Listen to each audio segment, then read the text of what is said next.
Welcome to Half Armenian Cooking. I'm Michael Mikulka, and on this show we explore a variety of the most popular Armenian fusion dishes from around the world. You'll discover authentic multicultural cuisines, vibrant exotic flavors, traditional foods that definitely exist. Come join me and see what we're cooking today.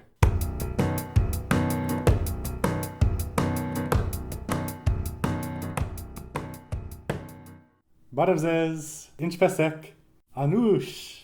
Today I'm making Ghapama Spice Latte Creme Brulees, a festive dessert consisting of rice cooked with fruits, nuts, and spices. That gets topped with a coffee custard, and then it gets all baked inside of a pumpkin and then coated with a thin layer of burnt sugar. The custardless version of this dish is so popular that the singer Harut Pambukjan even wrote a famous song called Hey John Ghapama, apparently about some guy named John who loves Ghapama.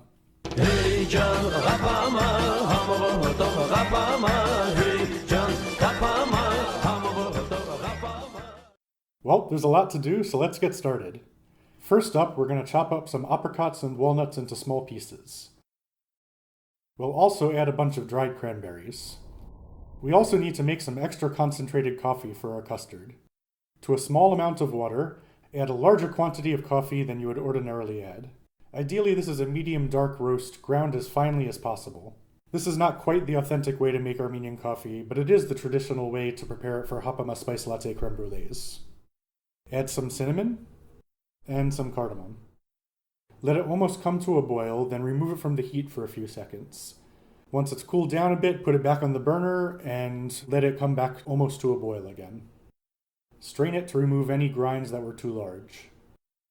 Next up is the rice. Add a few tablespoons of butter into a small pot. Once they've melted, add 2 cups of water, a sprinkle of salt, some cinnamon, and some cardamom. Once that comes to a boil, add a cup of basmati rice, as well as the fruits and nuts. Give it a good stir, cover, reduce the heat to low, and cook it for 20 minutes.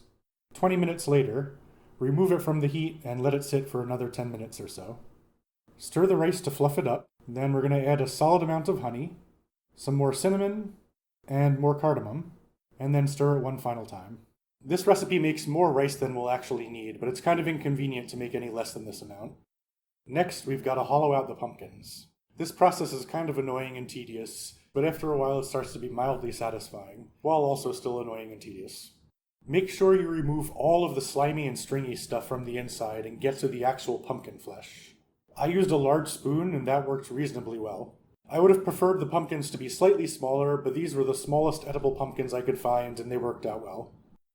Yay, pumpkins. Time to make the coffee custard. This is about 1 2/3 cups of heavy cream on medium-low heat. We want to have around 2 total cups of liquid once we add the coffee. Stir the coffee and cream together and add a touch of salt. Meanwhile, separate 5 eggs. We'll only be using the egg yolks, so you can make a meringue or something with the egg whites. We'll add a 1/4 cup of sugar and a 1/4 cup of honey. Stir it until the color lightens slightly, or if you're partially colorblind like me, stir it until you get bored. To temper the eggs and keep them from curdling, take the hot cream and slowly drizzle it into the egg yolks while stirring rapidly. Once you've added about 1/3 of the cream, it should be okay to add everything back to the pot, but I like to add more than that just to be safe. If you want to be extra authentic, make sure to spill some on the counter as an offering for St. Vartan.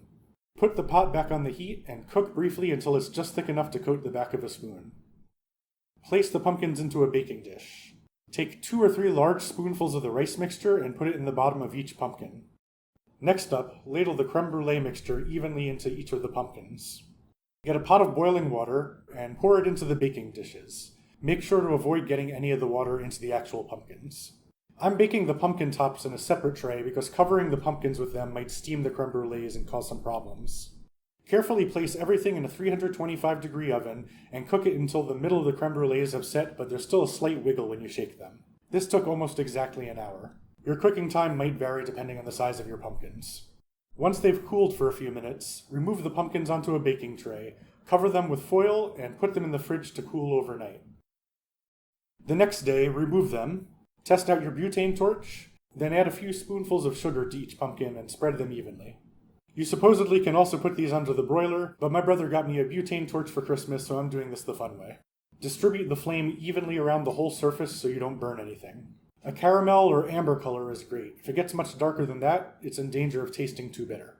You can test to see if these have been sufficiently torched by lightly tapping a spoon in the sugar. It should sound nice and solid and crisp like that. And there you have it, a Ghapama Spice Latte Creme Brulee worthy of being chronicled in story and song. But is it any good?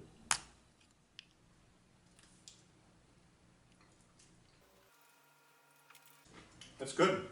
Some good stuff. And the pumpkin goes well with it too.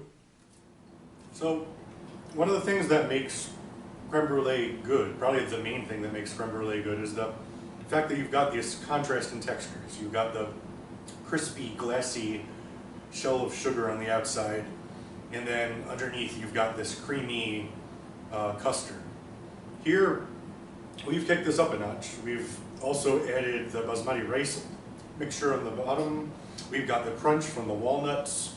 We've got some nice sort of plumpened apricots and cranberries. And of course we've got the pumpkin, which, you know, spooky season or whatever.